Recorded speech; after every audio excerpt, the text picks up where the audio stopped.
It's the same old story. It's been a long day at the job, or maybe it's just starting to feel long, and you feel that urge to stretch your legs and get a little bit of a break. You walk down the street, or maybe you get behind the wheel of your car, and you feel the weight begin to lift.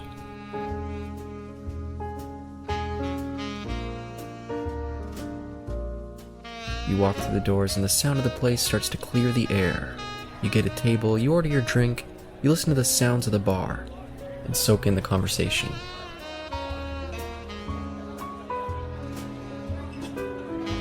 Welcome to the TNE Speakeasy, with your hosts, Eric, Isaac, and Caleb.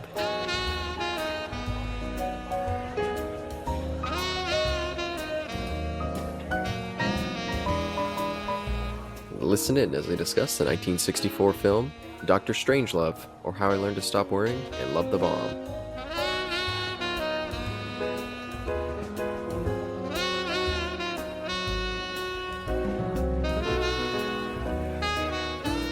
Well, here we are, returning back to the Kubrick series after a extremely long break in between. The last time that we recorded an entry for this series was all the way back in July 28th, 2022. What? It's now July 17th, 2023.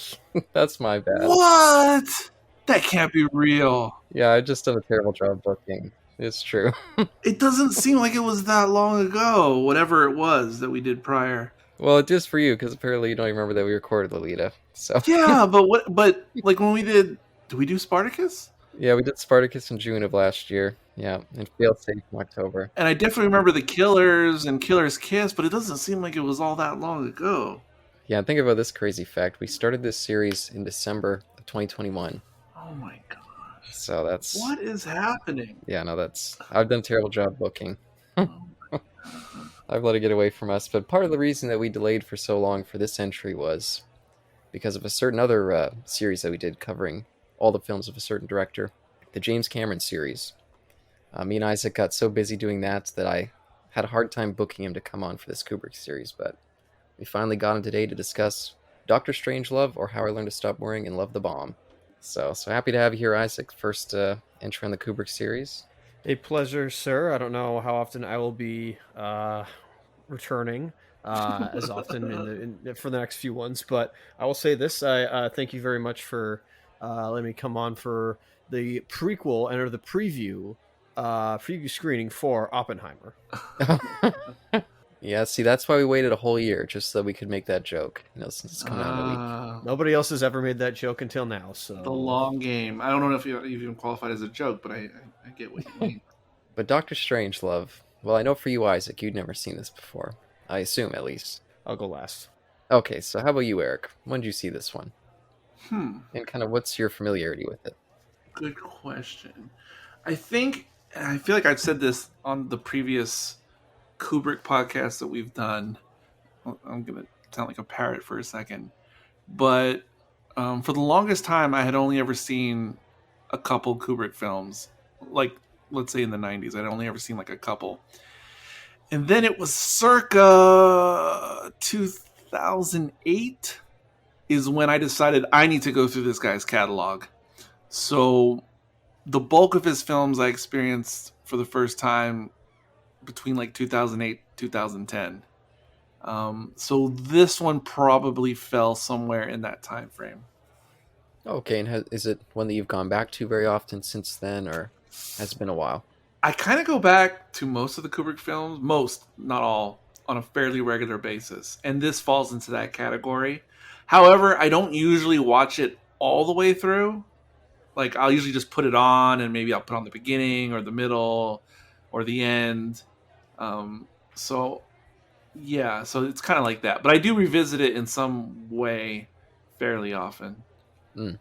Yeah, and this was one of the later ones for me as well. For whatever reason, maybe it just didn't come on TV very much, but I really didn't know much about this movie until I started to really get into Kubrick, which was around that same time as you. I don't know, like 2009, 10.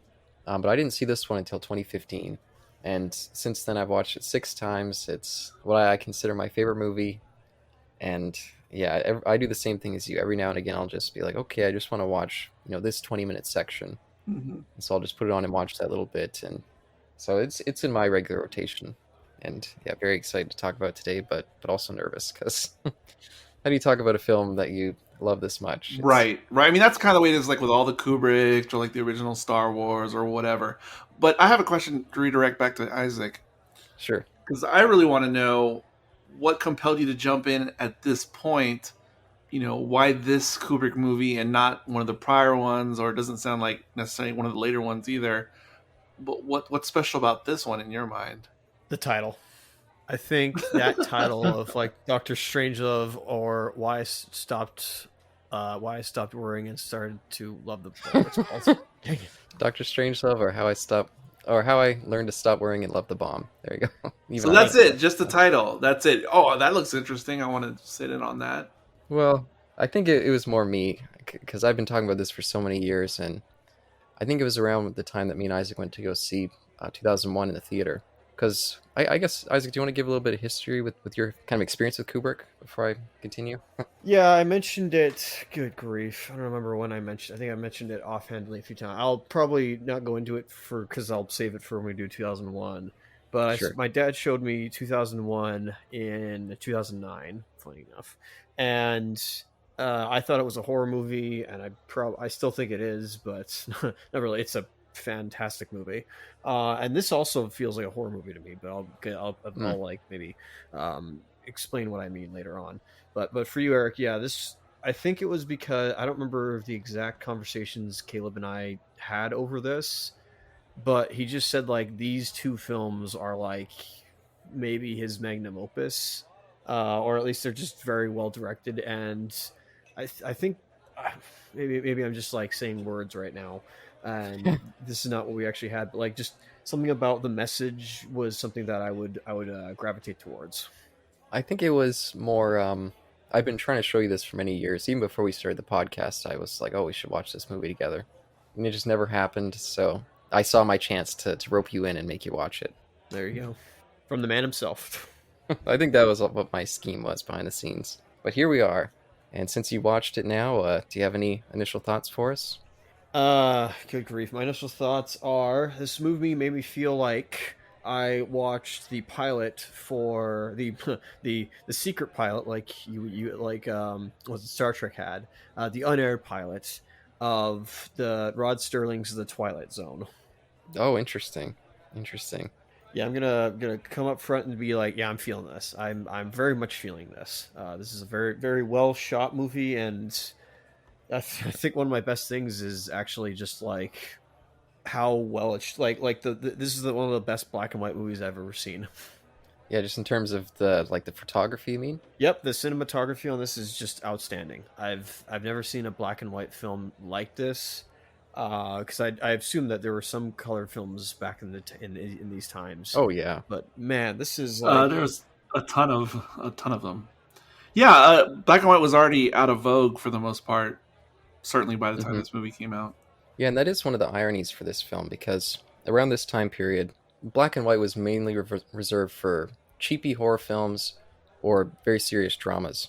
And so the fact that we're coming to this with a very serious concept, the movie, and it's based off a book which was not a comedy, and you come in, oh, it's in black and white. At the front, it seems quite serious, and then it descends into complete, just absurdist comedy, black comedy. So I think that was, in a way, a joke in itself, the fact that it's in black and white for what the subject matter is. Yeah, I think that's interesting. I mean, I think you're right, but this is one of the many movies, but it's at the top of my pyramid of these types of movies, which is movies that I go back and forth with. Would they be better in color or black and white?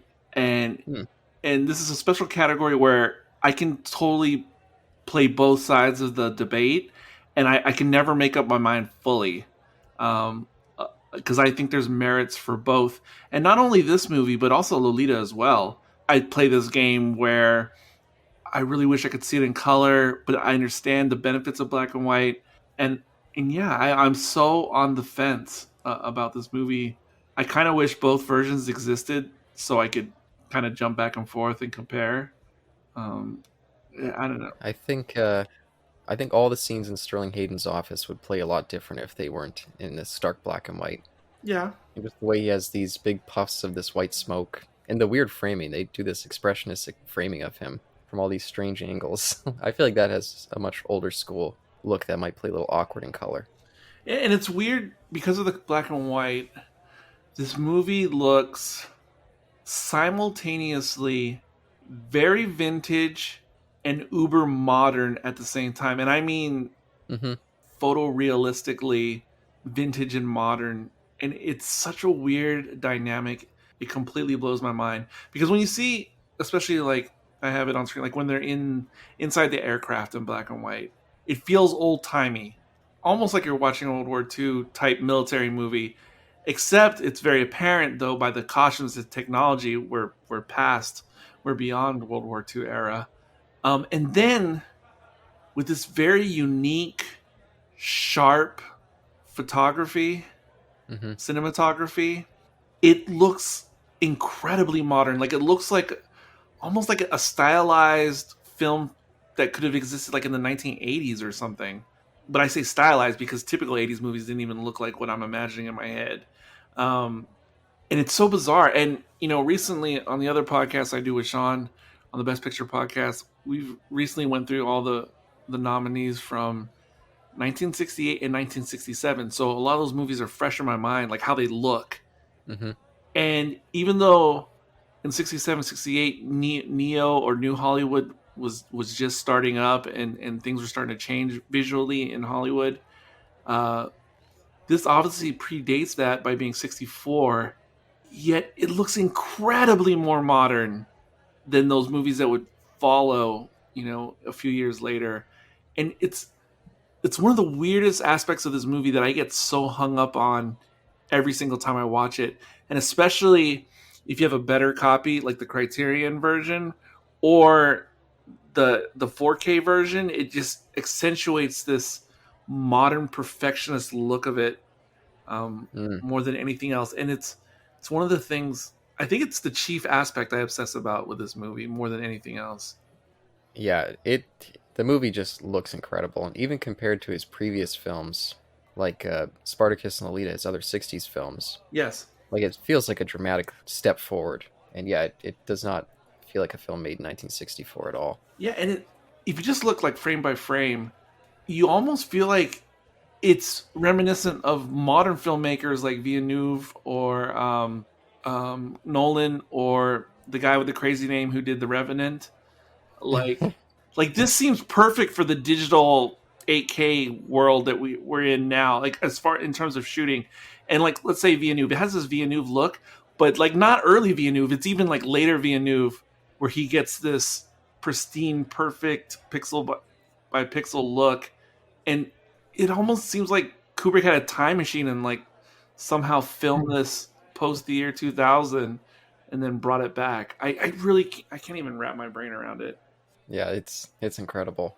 Well, something else that makes it seem out of time for me, besides the cinematic aesthetic, this is, I think, the beginning of, I don't know what it's called, but Kubrick's idyllic woman. I mean, I'm talking about physically, Mm. because throughout multiple decades of Kubrick films, he hit like this idyllic woman figure, and it transcends like multiple decades of his filmmaking. Because you guys know how, like, if you look at um like models, or let's say like Playboy Playmates, like throughout the decades, how obviously there's like a 50s look, 1960s look, 70s, etc. And the Hmm. style of whoever makes those decisions changes.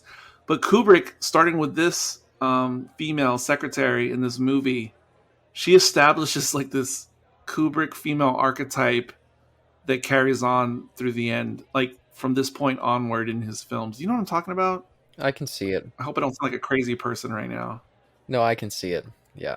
Because she is the Kubrick type, which is not what would have. She does not look like what the popular models look like in 1964, if you know what I mean. Mm. Like her physical, her like everything, like her height. Do you know what I mean? Do you know what I mean? Does anyone know what I'm talking about? Because it's a very, I feel, important and unique, strange detail in Kubrick's works. Yeah, it made me want to expound more on in the other ones as we see that trend going forward. And I did want to mention, just for trends, we do get him bringing back a couple actors in this one from his previous stuff. Sterling Hayden from The Killing as General Jack D. Ripper, and then Peter Sellers back from Lolita. Absolutely. So it's, and two great picks. I've not seen a ton of Sterling Hayden's career, but every time I see him, I love him.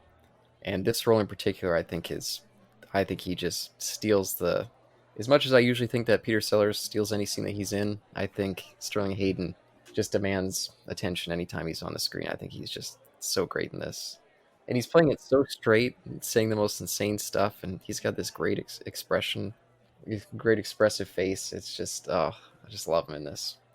Yeah, you're absolutely right. Yeah, I mainly know him just from the Kubrick films, Godfather 1, and of course Johnny Guitar, and that pretty much, that's all my Sterling Hayden experience right there. Yeah, Isaac, what do you think about some of that stuff with General Jack D. Ripper? Which I don't think I noticed his name, by the way, until the second time I watched it, and that just in itself is funny. So yeah, I didn't realize that this was like a very subtle comedy film, like obviously like a black comedy or a dark comedy, excuse me. Yeah, this makes but yet it could also still be seen as like a cautionary tale of what may happen. Oh yeah, it's both. And a lot of times black or dark comedies, that is part of like the point of them in general. Yeah. Is used to be like a cautionary tale. Yeah, you can see why I thought I equate this to the Twilight Zone, given the subject matter of mutually mutually assured destruction. Yeah, and just before Isaac, I push you for more about the general there. I do want to say that when I saw this for the first time, it was like a revelation, realizing that, oh, Kubrick can actually be very, very funny. Because everything I'd seen prior to that, it was 2001, Full Metal Jacket, which had some humor elements, but nothing like this. And then The Shining and what was the other one? A Clockwork Orange. So to see this and like, whoa, like who knew that he had this hidden humor to him that he's so great at in this movie. And Lolita, both of them have so much humor to them. Yeah, I want to ask you, what do you think about that? Because you're absolutely right. This and Lolita are by far and away so much more darkly funny than anything else that he ever produced. Like, I mean, that's unique in and of itself, but like, why do you think he never went back to that well? I don't know. Maybe something changed in him. Maybe he just felt like I've done it better than I could ever do it. So I'm just moving on to different pastures. Because I do feel like once we get into his 70s work, and actually I guess just with 2001 too, he starts trying to be like, I never want to make the same picture twice, and making dramatically different stuff every time. So maybe he just didn't want to look back. And I mean, I wonder if maybe in his later films, I don't know, maybe he changed as a person, and I don't know, because I need to read some like biographies on him or something to know if maybe he just kind of got a little more, I don't know, what's the word, forlorn, or it's just something that comes with age where you just like, you see the absurdity of the world, but you can't even joke about it anymore. Yeah. Because it just is what it is. Yeah, and I know that he had some financial failures and a failed project that never got off the ground that I think made him bitter towards the filmmaking experience for a while. Right. I know with The Shining, he was quite embittered making that. So, yeah, maybe it just changed him going forward post that time period. Oh, and let me say something else before we move on with other things. Another thought I've had in recent years about this movie, and I may have brought this up on one of our prior Kubrick episodes. In recent years, I've started comparing Kubrick's body of work and metaphorically comparing it to the Beatles' body of work, because I think there's like a trajectory that kind of lines up, comparing both artists, the Beatles, Kubrick, their early years, their middle years, and their post years. And so I don't know how familiar you guys are with the complete Beatles discography, but Lolita and this movie are totally Rubber Soul and Revolver to me, which is smack dab middle of the Beatles album releases. And it's not just because they line up in the middle, but because those two albums, if you're familiar with the Beatles' works, like all their early stuff was more or less early 60s, like rooted in traditional rock and roll for the most part. Um, but Rubber Soul was when the experimentation was just starting. Um, and then went even further with Revolver, and where you start to go, whoa, these guys are not just pop artists. Like there's something else much deeper going on here. And then post Revolver, everything just goes completely crazy. Like, in terms of creativity and going against norms and all that kind of stuff. But I don't. So like I said, I don't know how familiar you guys are with the Beatles catalog, but this is totally Rubber Soul and Revolver, Lolita and Strangelove. Isaac, you're more the music guy than me. Maybe you get what's going on there. I'll show my hand and say I haven't actually like looked at a lot of Beatles stuff, other than like Hmm. the general hits, which is kind of blasphemous of me to say. I haven't like delved into their whole experience because it's just one of those like things you learn from cultural osmosis. But no, I think Eric may be onto something where it's like he came from the roots. Kubrick, pardon me, again, I'm not like obviously I don't think I'm qualified to say any of this, given that I haven't listened to your guys' previous stuff Sure. nor watched his previous movie, excuse me. But like, yeah, this is the period where he starts off, making his films. And I'm not gonna say that they're not of the times or anything like that, but it's got his vision to it. But here's where he's now more of a like experienced filmmaker. He's made a lot more films, and so he begins to be like, all right, let me try stuff. Let me see what I can go where I can go with these Yeah, ideas. Yeah. Well, let me jump off there because yeah, in his early work, like he made his first kind of experimental, like half surrealist film, and when that was kind of a failure, he was like, okay, let me just what's the trends right now? Kind of grounded noir style films. Let me try that for a while. And he tried his war picture, which I also don't think was a big success, Paths of Glory. right, I think it was a moderate success, right. and that's what led to Spartacus, and that kind of was taken away from him by the censors. And yeah, it was more of a Kirk Douglas picture than his. And then yeah, with Alita going forward, I think it's yeah, that's the fully formed. Kubrick's in charge, and it's Well, his I way. would say Lolita was the beginning of him putting his personal stamp on something, but it's more in the screenplay than anything else. I mean, there is some stuff stylistically and directorially, but only hints of Kubrick to come. I think this is the first one, though, Strange Love, where you firmly see his auteurish stamp quite clearly for the very first time. Um, Ah, and like I said, if you take the metaphor further, the next album after Revolver is Sergeant Pepper's, and that's totally 2001. And then after that is Magical Mystery Tour, oh, which is totally Clockwork Orange, and we could just keep going. oh man. But I'm curious for you, Isaac, coming in. Did you know much about? Did you know this was going to be a black comedy? And if not, how long do you think it took you to really realize? I'd say, um, good grief. I think when I realized that a lot of when they're inside the air quotes Pentagon, which I'm looking at right now on screen, and they're inside the boardroom. I realized, okay, they're allowing some of this to go on, and really a lot of like some of the behavior of these individuals would not fly if this were like a straight face movie. And so, given that Hmm. it's a comedy film, I was like, okay. Especially like Doctor Strangelove himself when he's on screen, it's like even though I'm aware that America did like pilfer or whatever you want to call it, apprehend a bunch of Nazi Didn't scientists, apprehend them. Oh, in some way. got them to come over to the United States and work on the rocket Well, programs. there was some defection involved. There's that too. Can't throw them under the bus completely, but still, you know what I mean by like you have an obvious Nazi who's talking eugenics. Oh, okay. Um, I'm sorry. I have to jump in. Anytime that Doctor Strangelove is on the screen, I'm just I just can't contain myself. Peter Sellers, I is a performer that I love his energy in almost every role, but it's so just it's so let loose in Doctor Strangelove in such a interesting way that it kills me. Absolutely kills me.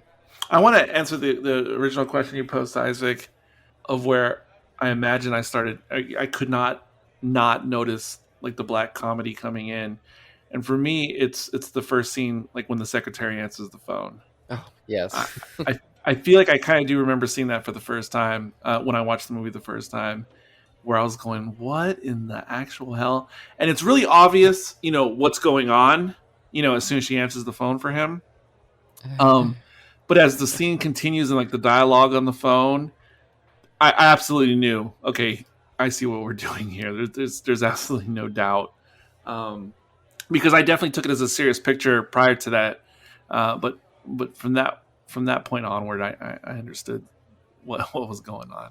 I understood the assignment. Yeah, that's one of the things I really like about the opening, because he tells you in the first frame when we see the plain sex in the sky with the kind Thank of, you. Oh, but I wanted to know if Isaac caught on to that before you said it. No, I did not think of that. I just assumed, I was curious as to like I've never seen this before where there's a plane coupled to a plane. Like maybe that's a real life thing, but I'm just more like, It's absolutely a real life thing. yeah, okay, fair enough. But I'm for just like, those planes that would never land that were always up there in preparation oh to yeah, that makes sense. yeah. But it's great. He's got the porno music, the kind of, oh, this is Yes. a blue movie, and then we cut right to the serious stuff. He like tricks you in that way. I think that's just fantastic. I mean, the very first image is just the pointy front of like the nose of the plane, like extremely phallic, like Yeah. right dead center. And fun fact, we had an annual field trip every year when I was in high school, and it's probably because my high school was in such close proximity to a massive Air Force base.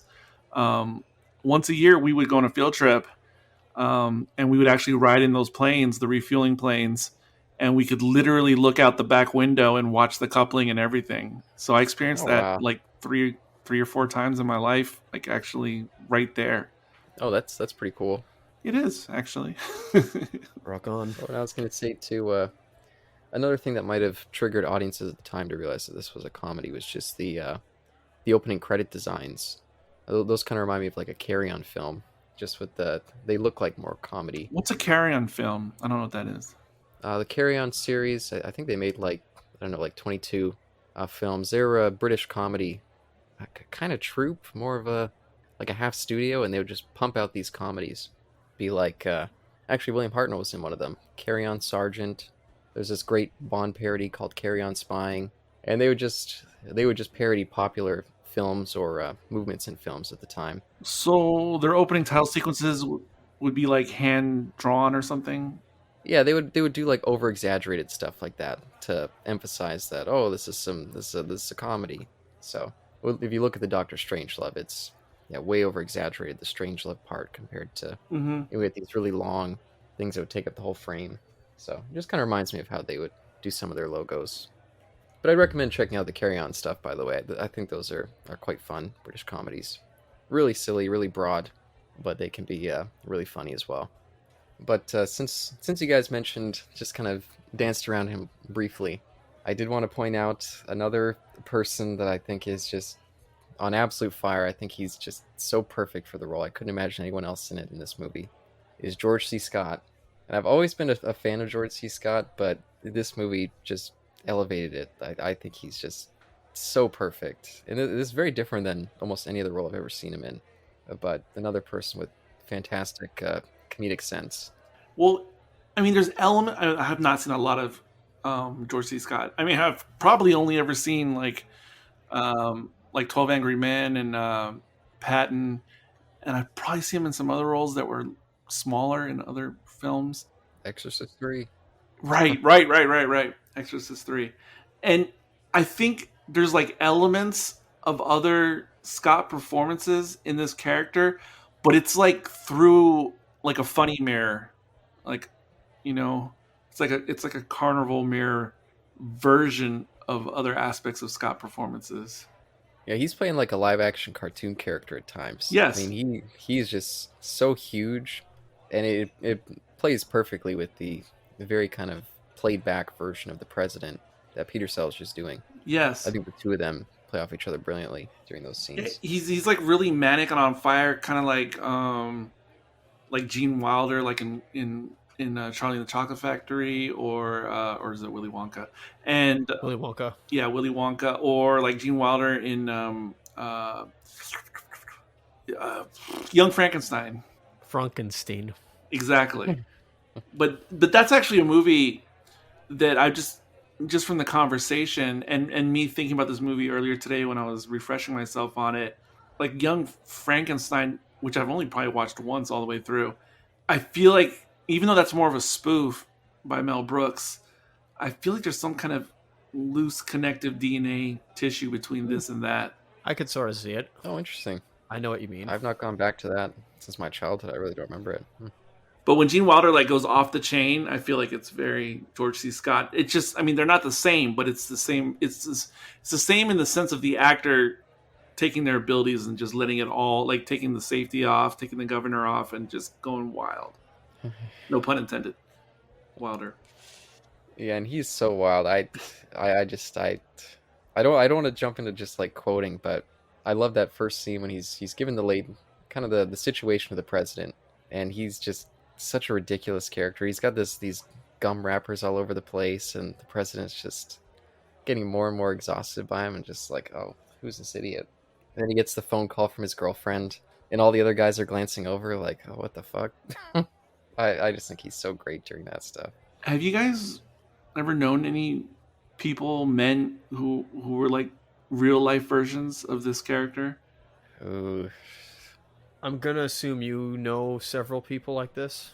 I've known a few, mostly in my youth years, because I was a military brat as a kid, so it put me in close proximity to a lot of military men types, and I definitely remember, like in the 1980s, 1990s time frame, um, like guys who were like Korean War era vets or certainly Vietnam War era vets, that they just had these larger than life personalities, like so old school, like the way they spoke and behaved and like the physicality of them, because they would just like grab you, and I don't mean in a SA type of way. I just mean like in a almost like wrestling type of like what do you call it, like hand to hand, like I don't know what to call it but like stuff that would never fly, like public behavior that would never fly these days in modern times. Obscene. There were real life men who were this archetype, larger than life, no matter what they were talking about. Like they could be talking about like American football or whatever, but they would be this persona like in real life. And of course they had like the what we would now consider like the dinosaur, like warhawk, like Oh God. traditional like conservative Republican like throwback version of that, like the caricature of that. I definitely remember those men in my youth. Oh my goodness. What? Is that crazy? No, it's not crazy at all. It's just funny to think, especially when thinking that this is the representative. This yeah, Wile E. Coyote guy, just so crazy. I definitely met these men in real life. But it is funny because we watched. I already mentioned we discussed Failsafe. Came out this same year, 1964. Extremely similar premise. It also spends a lot of time in the war room, and there's also a character similar to this, although he's not a military person. He's just a professor, but he's that same kind of extreme right-wing war hawk who wants to annihilate the other side. And played by Walter Matthau. And I think both by the end of it, me and you're both like, oh, that guy is just so off-putting. Just throw him out of the room. Like he's just unpleasant and kind of, in a way, sours the movie a little bit because he feels like such a almost an unfair portrayal. Like a Neanderthal.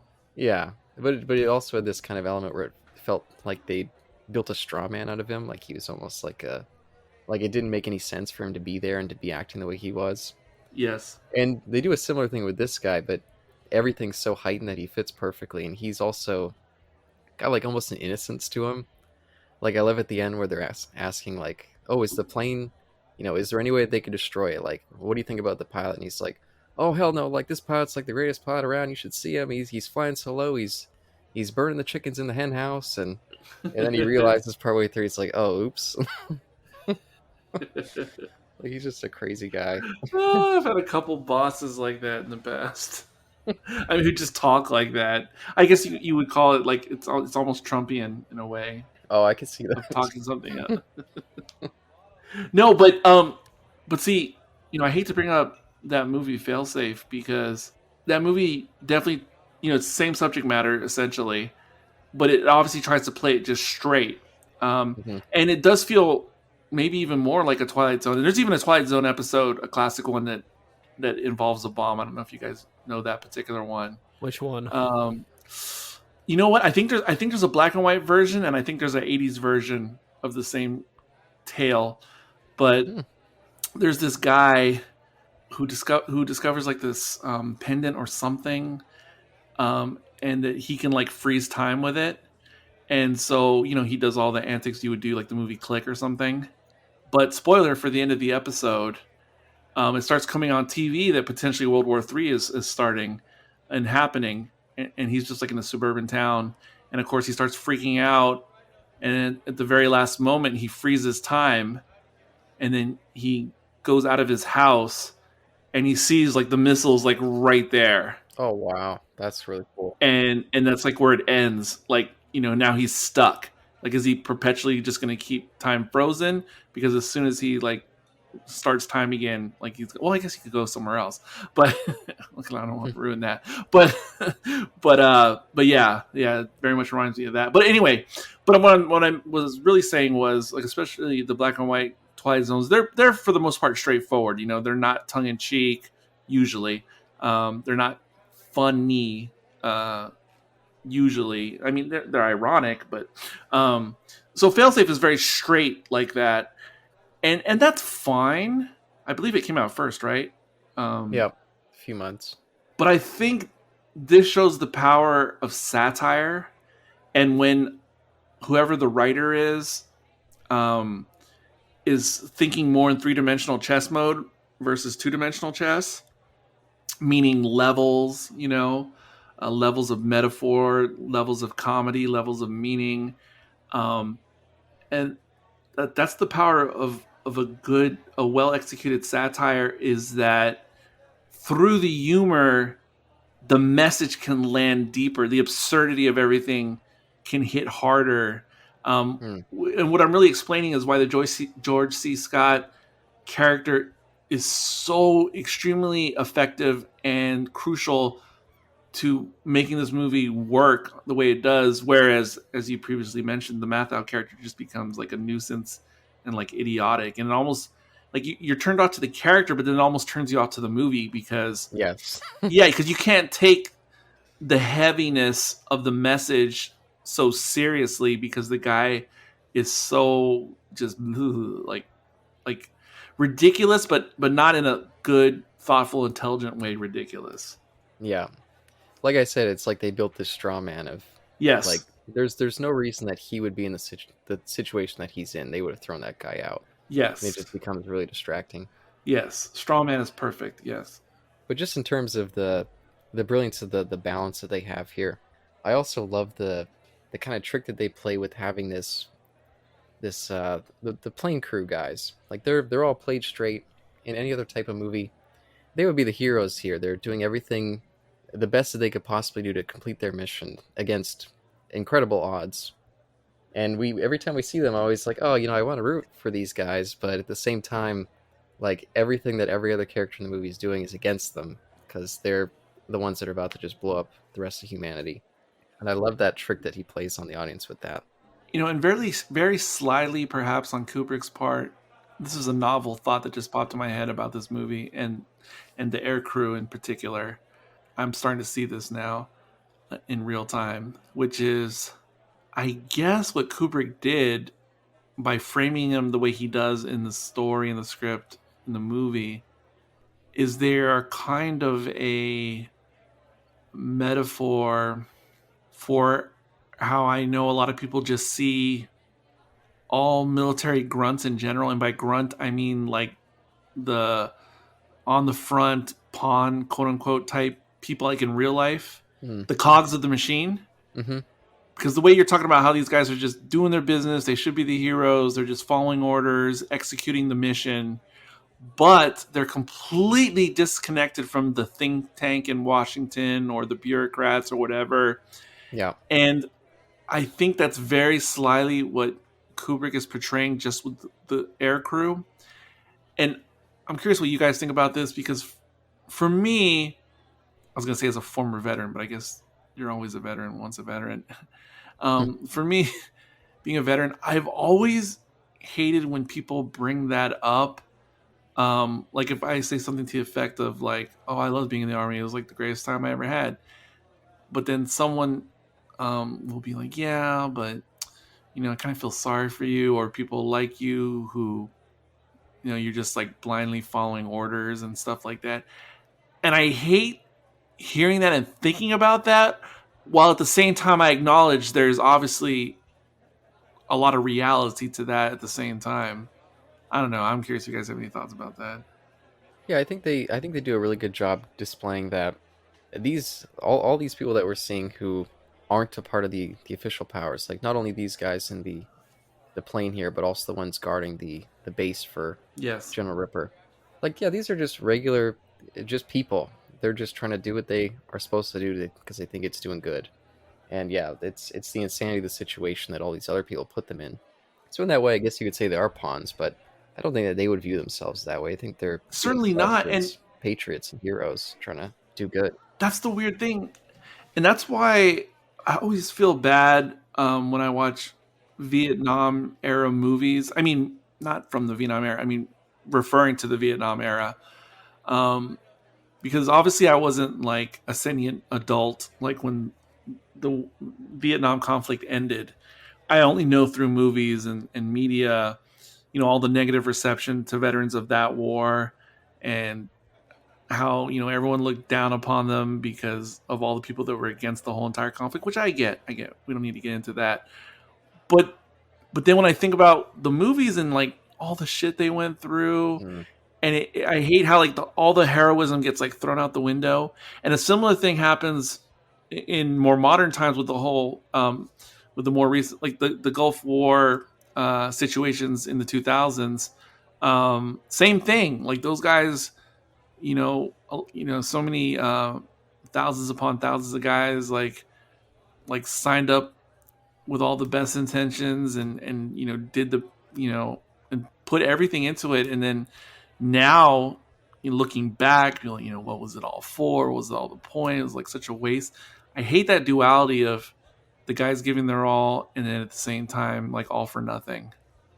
Mm. Well, of course, it does get more complicated with something like Vietnam with the draft. People who are just Certainly. kind of forced to be there, and yeah, maybe they were against the war too, but they just had to be there, and Certainly. so I mean, it gets more complicated than that. But I'm curious, Isaac. But if you what you have to say about some of this stuff? I definitely like that there were three settings to this place, or in this movie, excuse me. Where yeah, you're right. We have the Pentagon, we have the Ripper's military base or his Air Force base, and then we have the infantry. Well, it's not infantry, but the boots on the ground inside the plane. And I really like that. I like how even though this is a comedy, this is I like how I'll answer this question, but I like how this is a like different kind of comedy than I've seen. Like, sure, there's like on-screen gags, which is good, but there's like no like there might be some humor that like the was the major or the whatever Peter Sellers character is on Ripper's base. Like there maybe be like some gags that he's doing there, but like I just love how this is a different like kind of comedy. It's not like Airplane. It's not like it's not like Stripes. It's not like other Mel Brooks films like Spaceballs. Something like that. I like that. It's a comedy in that it's like the Leslie Nelson. He's playing it completely straight, and that's the joke. I definitely like the fact that even I did, and I still do. I buy the fact that all this, despite some of the ridiculous nature of it, could actually happen. Like, Damn. I like how, as a matter of fact, or at least the boys are just like the guys in the plane are just like they're all right. We're doing this, and it seems just like business as usual. Like, all right, we're doing this. I really like that of how straight they are, and it's not too over the top. Obviously, the over the top part is there several times, especially I just passed it, which was the little survival kit. That was a little funny bit. I like. the lipstick and the nylons and whatever else there was, and the little small like prophylactic. the was the small holy Bible with Russian phrases in there. That was That's really cute. hilarious. I saw that a Yes, little while ago. that's very, very funny. Like it's both like Oh. horrifying because it actually could happen. It actually reminds me of like Top Gun Maverick. I was getting some flashbacks to that, and yet there's also comedy to it. So like I can't. Yeah, I just have to gush for saying like, good grief, this was. Somehow he got this right. I don't know what it was. Like I don't, especially like the scene right now where in Ripper's office just got lit up by lead, and he's just standing right there, and then it's like he gets bullet hits his light, and it like crashes down. And he's just like, "I shooting soldiers." And he grabs his golf clubs bag and Oh, yeah, the golf bag. he pulls out like the smart gun from Aliens. I think it's a 50 cal. I'm looking at it right Thank now. you. Which that was when Oh, I also went like, okay, wait a minute. Those things are like the recoil on those things are insane, and I thought he was gonna have like what is it? I thought he was gonna have like a stock or something, or mounted onto his desk. And when he had it in his hand, I thought his hand was gonna get burnt. So I'm like, okay, I see the ridiculousness, but at the same time, it's like and also his name. Like I know Caleb, you love his name. It's like, yeah, Jack the Ripper. Like, duh. I love when he's getting Mandrake. He's like, "Come help me, Mandrake. Hold the bullets for me." And he's like, "Oh, the string in my leg's gone. I got a gammy leg." And he's like, "Hurry up, Mandrake. The British are coming, or the Redcoats are coming." He says. Which when I heard that, I was like, did he actually say what I think he just said? And I'm like, this movie's smart. Like this Oh, this is an I aptly just named movie. and what I love about the stuff with Jack the Ripper is every scene that he's in, it's a combination of both. The things he's saying are so insane and terrifying. It's disturbing, and it's hilarious at the same time. Like he's got this obsession with the commies. They've stolen the essence. They poison the water, and they've stolen that from him. And I love how Mandrake is just slowly more and more becoming just more and more disturbed and like, oh my god, he's seems like he's completely gone. I love when he's asking like, oh, well, when did you develop this theory? It turned out, I guess he was trying to have sex and it didn't work out too well. And then he makes sure that he's like, but don't worry, Mandrake, for sure, that never happened again. The women, they still want me, but I deny them my essence.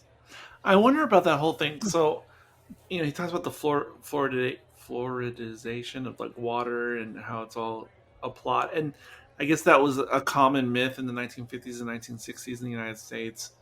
Yeah. Um, but somehow that myth transmogrified into a myth I very much remember in basic training, which I think many veterans of different eras like modern time eras. There's this ongoing myth that most of us have heard in boot camp, which is they they always say like when we would have chow mealtime, like some guys wouldn't drink the water that was provided in boot camp specifically because there's this myth that there's saltpeter in all the water to take away our essence while we're in boot camp to keep us like more tame and more in line. And it's such a prevalent myth or urban legend that I think it still exists to this day. Oh And wow. I wonder if it's rooted like going back to this fluoride conspiracy theory or what, but it is so deeply rooted. And like I said, guys literally wouldn't drink the water because they thought it would take away their essence. Wow, that's sad. Is it? It just is. I will say I've even heard Alex Jones talking about fluoridation, and one of my uncles was freaked out about it. Like maybe like 8 or 9 years ago, he was going on about it all the time. And it was just like, Jesus Christ, man.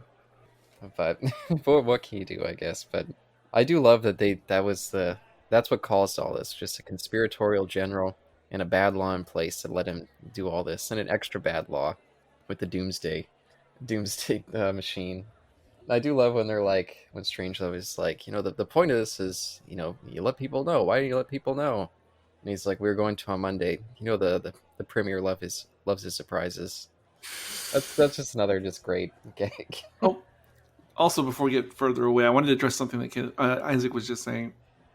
you mentioned multiple times that it could happen. I agree. Like theoretically, as like a thought experiment, it could happen. But and not that I've ever been in the higher halls of the military or the government. Um, I don't think it could. I really don't think it's likely that it could have happened even then or now. Um, like I think you'd have to have some incredibly bad coincidences have to line up like dominoes in order for something to akin to this to actually happen. I don't know. I just want to be on there. I don't. I think it's more theoretical than actual that someone is off their rocker and commits us to something crazy like the scenario here. Yeah, I'm not trying to imply that anybody in the military is like Ripper. I'm just saying like No, but I'm saying let's pretend there was a real Ripper. I don't think alone they could pull something like this off, even if they're in a really high-ranking position, or even president. Let's say. Yeah, nuclear bomb. Yeah, especially. That's just there's way too many safeguards now, for good reason. Way too yeah, many is a good thing. of yeah, they would have enacted and got on that general like ASAP before and stopped any of that from happening. But I love the classic trope in '80s Cold War era films or like comedies. I think it's Spies Like Us with Dan Aykroyd, and there's other movies that play on this same trope. You remember like the two keys? Yep. Like a guy yeah, would have to be at either end of the console, and like how insane is that as like your actual failsafe? Like, are you kidding me? It's down to two separate keys that no single person could turn There you simultaneously. go. There's no way to be more than one person trying to pull this off. And of course, there's a great comedic scene of a version of this in Superman 3. so I I'm sorry, Caleb. I just have to quickly say, so I'm watching Sure. like the battlefield scene outside of General Ripper's army base, and I didn't even Oh, realize like this went over my head, and then I just looked at it.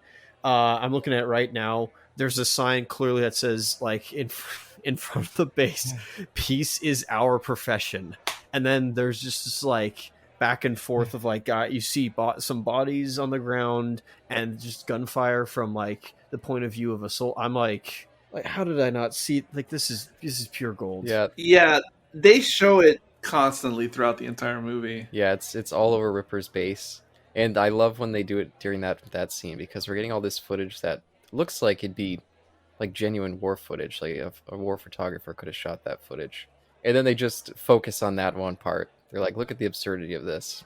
I'm curious where this raid footage came from, or where not where it came from, but where it was shot.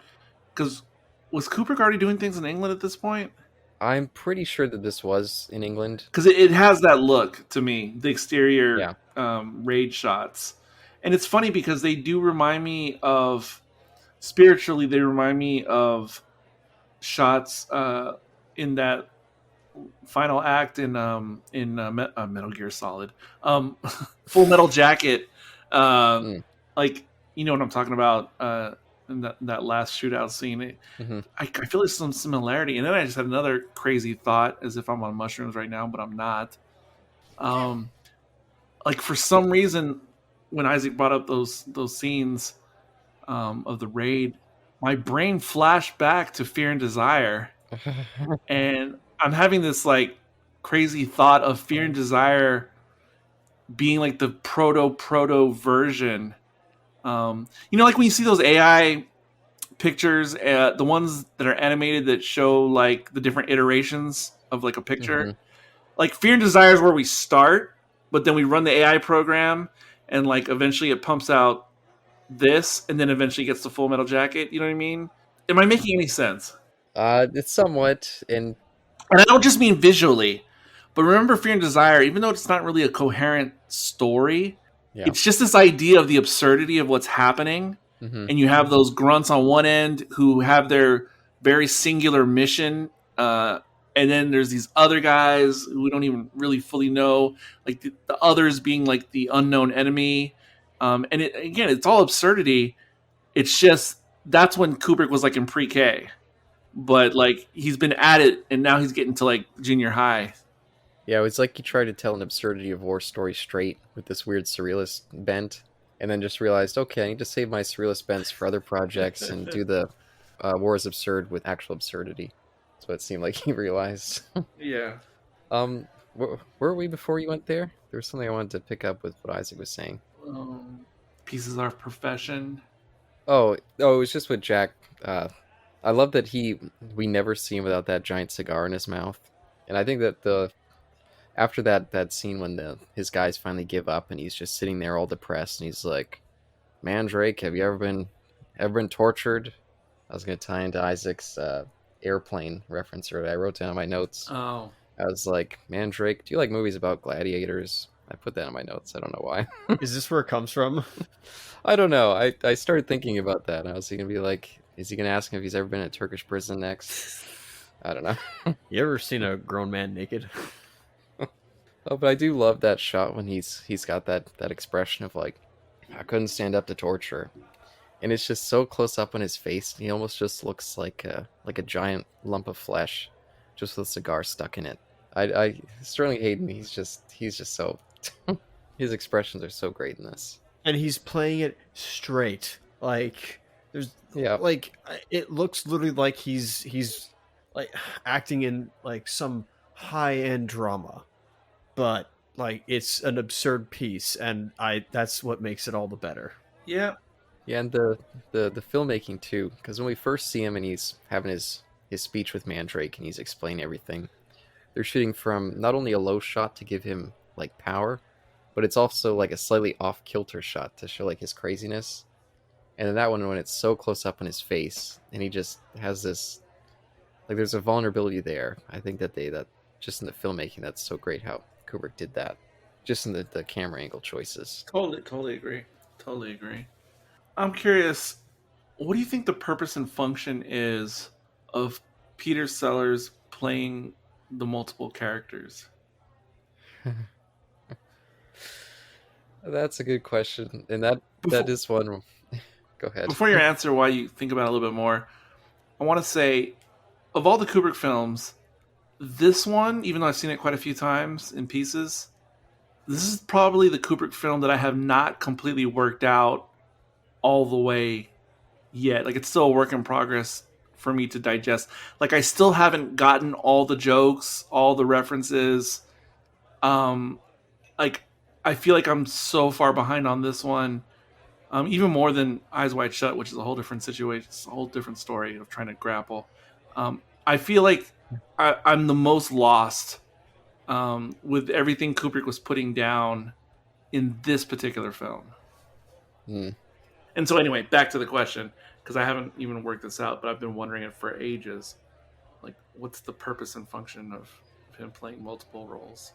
Now this is something that might come down to just Peter Sellers as an actor, because if you watch a lot of his comedies from this time period and earlier, that's just something he did in just about everything he was in. He would just play all these multiple characters. He even did it in Lolita. It was just the same character dressing up as different people. So I don't know if that was just an escalation here of just like, oh, of course we're getting in Peter. Let's just put him in these multiple roles. He's great at that thing. And I'm pretty sure it's been a good number of years since I did my research on this, but I believe they had someone else cast, and it may have even been Slim Pickens as the president, and something fell apart, and they just put him in at the last minute. But I'm pretty sure he was always meant to be Mandrake in Strangelove. But yeah, I'm not sure. Maybe there is something more to it, but I have a feeling that it just comes down to Peter Sellers and what he likes to do in comedies. All right, strap yourselves in. First, okay, you go first, Eric. Oh, no, I was just going to say, supposedly half of the budget of the entire film was just to pay Sellers alone. Wow, that's funny. And he was a big star at this point, I'll say. He was huge. the The budget of the film was surprisingly just approximately like 2 million, and Oh, wow. 1 million to Sellers. And if you remember, which I guess you don't, our Lolita discussion, but we talked about that there were periods in that movie where you could just tell that Kubrick had just fallen in love with the energy that this guy had, and he beefed up his quilty role a ton so we could get more of him. So I don't know, maybe the impetus of this movie in general came from just working with Sellers and him sparking that comedy in Kubrick more. Because the two big comedic films that he directed both had this guy involved. Maybe just their energy, just batting off each other, really brought that out in him.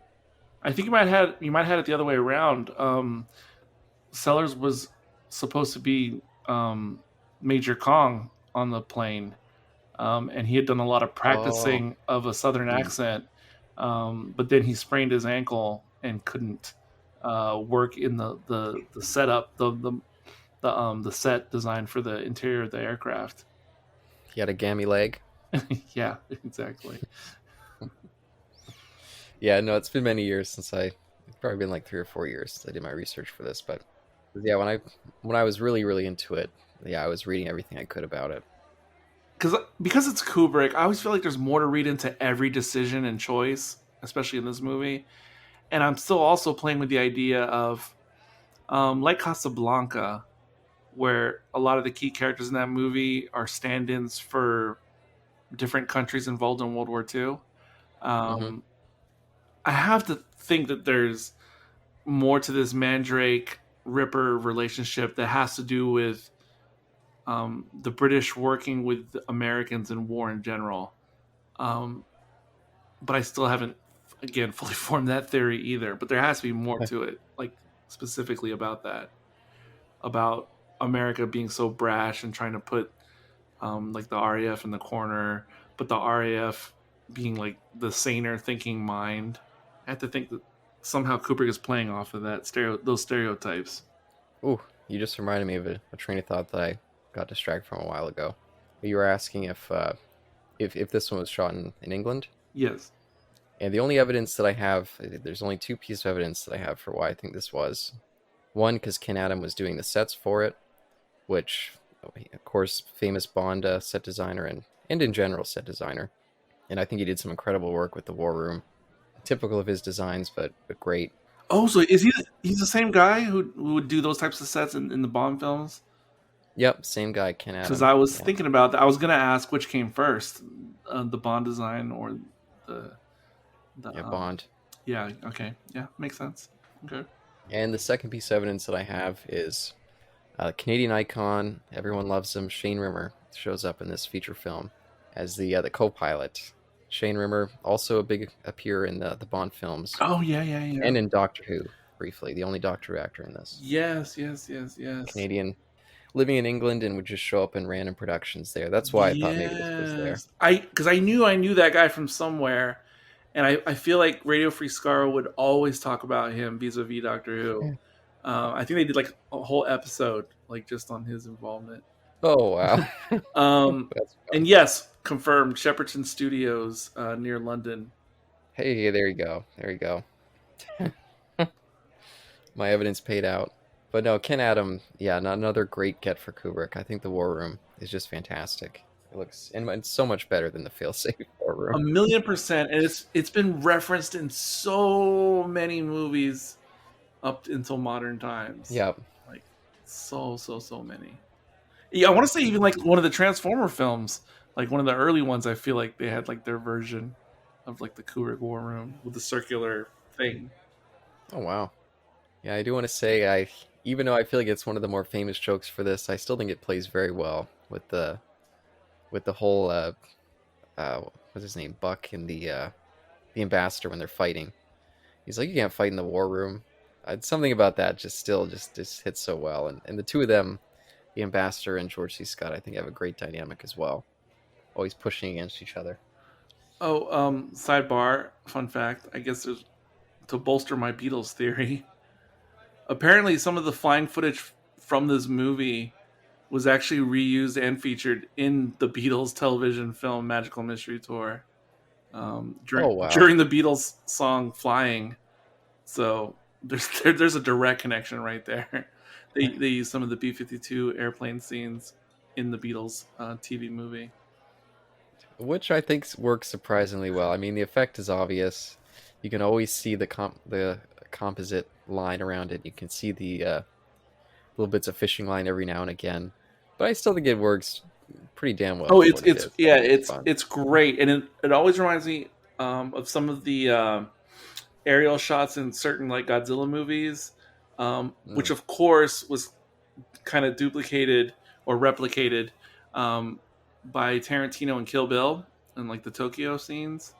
Hmm. and yeah, I always connect them in my mind because it's so clearly like it's so perfect a model. It's almost like the what's that guy? The guy who made the Thunderbird series.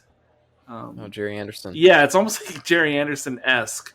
Um, Yeah, I can see it. And just talking about the beginning, we didn't mention that we open up with a little bit of voiceover. And I did want to mention, because this was something that Kubrick was using pretty heavily in his first, I guess, his black and white period.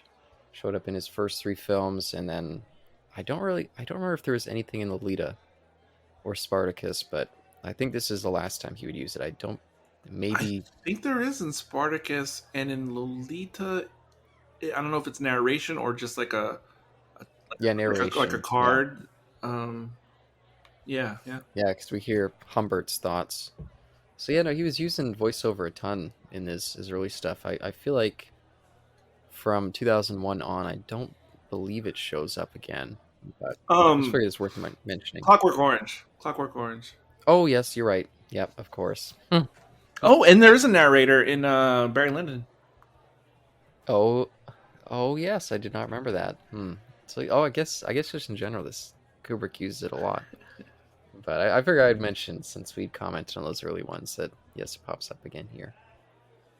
And we did mention that also this was his fifth film based on a novel. So again, he's continuing that trend as well. Yeah, most are. However, as most people know, well, at least vis-a-vis The Shining, but he's one of those guys who would take an existing novel, but very much put it through a strainer Hmm. and not really stick to the original text. It's more like the original text of whatever film of his would be like a suggestion, and then he would kind of take it and run with it and make it his own.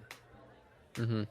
Yeah, but Isaac, since you've the guest here, do you have anything that you've been itching to say? I feel like me and Eric have been dominating the mic a little bit against you. So, so what do you got? Well, there's plenty more to go in places, but I'll quickly talk about what you guys had asked before about the great Peter Sellers and his three roles that he plays in this film, Mm. Oh yeah, yeah, yeah, yeah. and this and Eric's question over the significance as to why. So strap yourselves in, take your LSD mushrooms and methamphetamines. Because this is all Sure. raw, like this is all like coming off, like this is all improvisation and like from the thought itself. I haven't like sat down and written a paper over this, but here's my interpretation. So we have Sellers as three different roles. He's the American president of the United States. He's a RAF major, I believe, and a Mandrake, and then he is the eponymous Doctor Strangelove, who may or may not who hails from Germany, It was a former Nazi. former Nazi.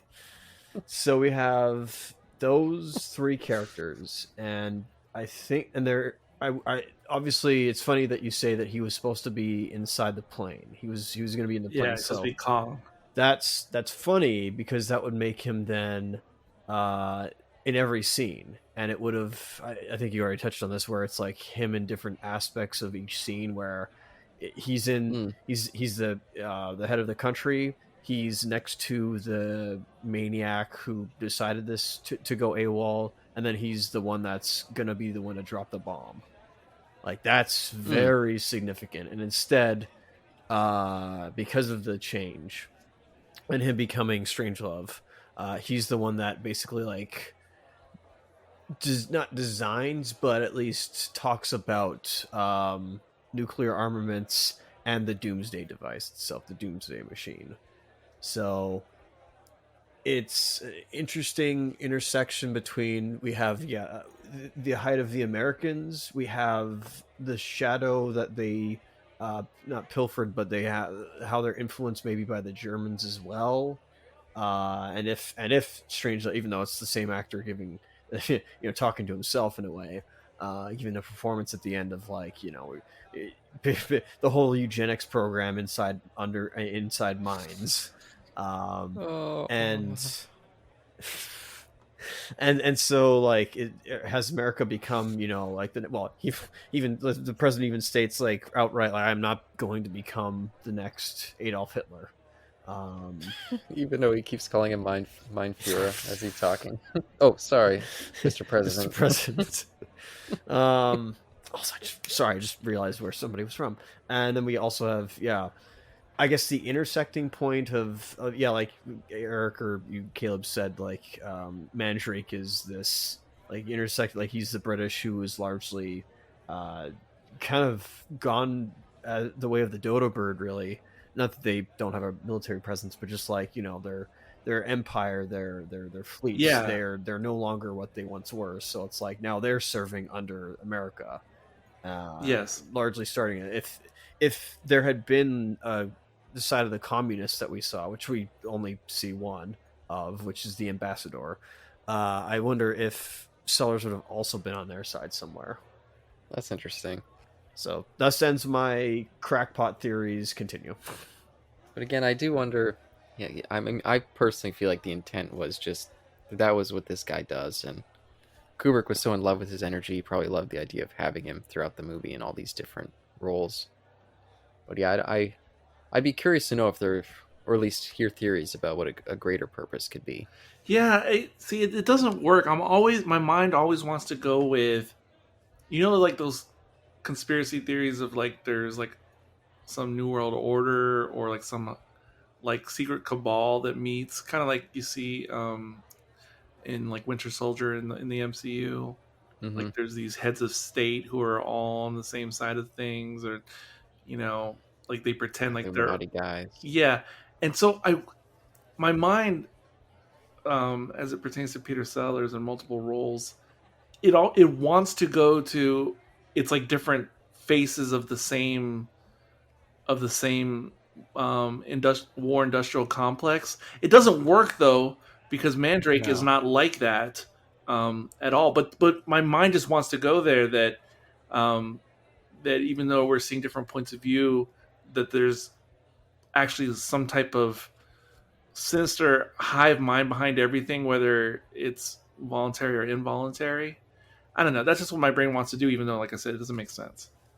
Yeah, and I could potentially see a through line between Mandrake and the president. Two people who don't realize that they're in a farce and are trying their best to keep things from falling apart. Yeah. But it's that Strangelove connection, that completely absurd thing who in the last speech as he's talking, he's wheeling himself around with a hand that he can't control. It's like something out of the Evil Dead. The hand starts strangling him at a certain point. Yeah, that's it's so hilarious, that bit, but it almost doesn't fit in the rest of the movie to me. Well, it's all gone insane Like by then. the Strangelove character and his antics almost feel like they're coming from a different movie and are being inserted into this movie. I take it as once we see Slim Pickens riding the bomb, things have just gone into cuckoo town, and we get that crazy. And everyone seems swayed, even the president, by his plan of going to the underground and breeding prestigiously, or whatever he says, profusely, I think. Yeah, ratio 10-1, male to female. Yeah, it's like everything's gone crazy now, and this is the guy we're listening to. This guy whose own hand wants to kill him, still thinks that he's in Nazi Germany, and is covered in cigarette ash because his hand. Like, I love that detail. He's just covered in it.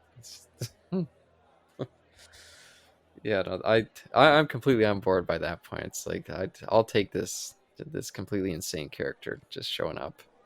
And I do love that you can always see him. He's always at the table. They have a different guy playing him, but he's there. And then when he has his moments in the spotlight, it's just this crazy darkness popping in, but comedic darkness. It's just really funny.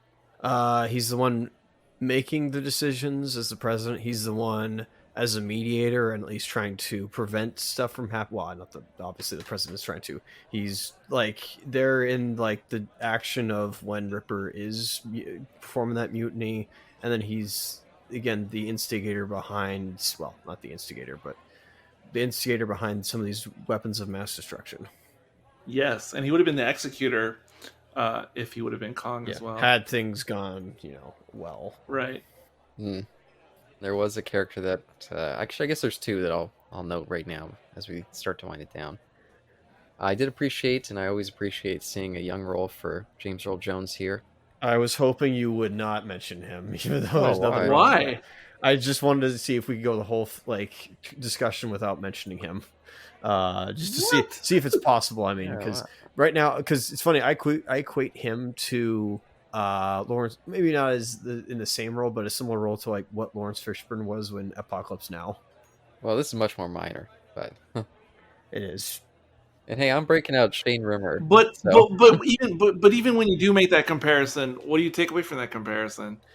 It's just funny seeing like a very well regarded actor just in like a younger role.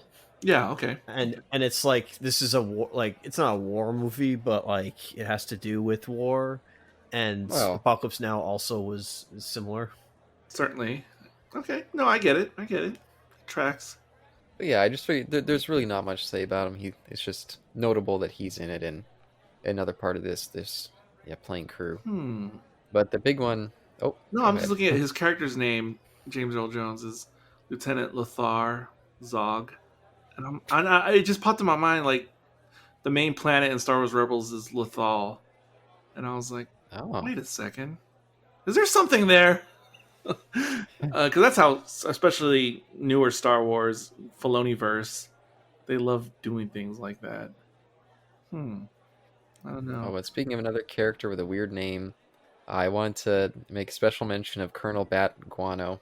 I love this character. I love his expressions and his harassments. He's clearly got a thing against the British. He doesn't trust them, and yeah, just on the basis of his accent, assumes that he's some sort of prevert. He says, and all of his scenes I think are so great. And I love when Mandrake finally gets to the phone call, and then as he doesn't have enough coins, so he tries to make it a collect call to the president. And they just cut to his face of just astonishment. He just does not even know what to. Oh, and I'm glad you brought that up because That's so funny. I definitely wanted to mention the whole Coke machine phone call scene. That is one of my favorite scenes. Yes, it's so funny. Oh, it's such a great bit of absurdity. I love it. I love it so much. I wish I could think of other examples that use that type of comedy shtick. The whole thing of like um, of a peon holding up something so important. Um, oh man, like because that's obviously a play on like so many different things in government, where you're trying to do something and there's like an underling who's like holding up the entire process. I'm talking about the operator, and it's and just the absurdity of it. There's just something so funny about him making a collect call to the president. There's just something about that that's just so like it doesn't especially in this context where collect calls, I feel like they don't even really exist anymore in that way. And so it's very funny to think. Oh yeah, certainly now, but they still existed when I was in high school, though. There you That's go. for sure. But no, but the whole thing. Do you have any change? Like shoot the machine. It's like yeah, but if you don't get in contact with the president, you know who you're gonna have to answer to, the Coke company. Like what? And even though it's a silly bit, when the Coke machine sprays in his face and he glances at the a glance at Mandrake as it fades to black, that feels like an older school of comedy, but I still find it just charming. Yes, it I is. enjoy that whole sequence. Isaac, any comments as we come to the last little bits here? Yeah, so with the Mr. or Major Captain, whatever his name's, back Wano, I was like looking at him. I was like, why does he look so familiar? Well, one, he looks like he resembles William Hurt, rest in peace, buddy. But two, I was like, I've seen Oh, this guy before from somewhere. I'm like, where do I know him from? And I remember exactly where he's from. He was in the Twilight Zone, one of the Twilight Zone episodes where he was an author and he could write a person into existence. He wrote his wife into existence, and then oh what wow. did he do? He had a tape recorder. That's right. He had a tape recorder, and he had to describe like what they looked like and whatnot, and then he just had this. He kept these tape bits inside his safe, and then like if he didn't want something, he would just throw it in the fire and it would die. And he was also I Oh think he wow. was the voice of the Winter Warlock in Santa Claus is Coming to Town, the Rack and Bass little TV special, I believe, because I'm like I know that voice from anywhere, so I'm like I think that's him. Oh, interesting. And now I'm curious to look this up. If this was just a pull for you, I'm curious. What was it called again? I could just be like, which one? The like the The Rankin Bass I thing. believe it's Santa Claus is Coming to Town. And another thing that I guess we didn't talk about was, I was fooled until like I guess like maybe 2/5 or 3/5 through the movie, where I was like, that is that is an absurdly good looking like plane model of the B-52. Yeah. And then I Mm. realized like either 3/5 of the way through, oh, it's a model. But darn it, those first few scenes when it's like in the stratosphere or wherever, it looks real. Like it looked real to me. I'm like, dang, I know that's like it's just rear projection or whatever, but Yes. I gotta say that was a really good looking model. And yeah, I saw the strings at the end, but I was like, I like it a lot. By the way, Winter Warlock is confirmed. Yeah, that was him. Keenan Wynn. Nice. And what's weird is I just saw him in something on TCM in a really old movie, and I'm trying to remember what it was. I'm scrolling through this, but I think it may have been from the 40s. I'm trying to find it here. You guys go ahead. Let's see, where else was I gonna go? I love the bit where all of a sudden, like when the missile is coming towards the B-52, and we're just staring at radar. It very much reminds me.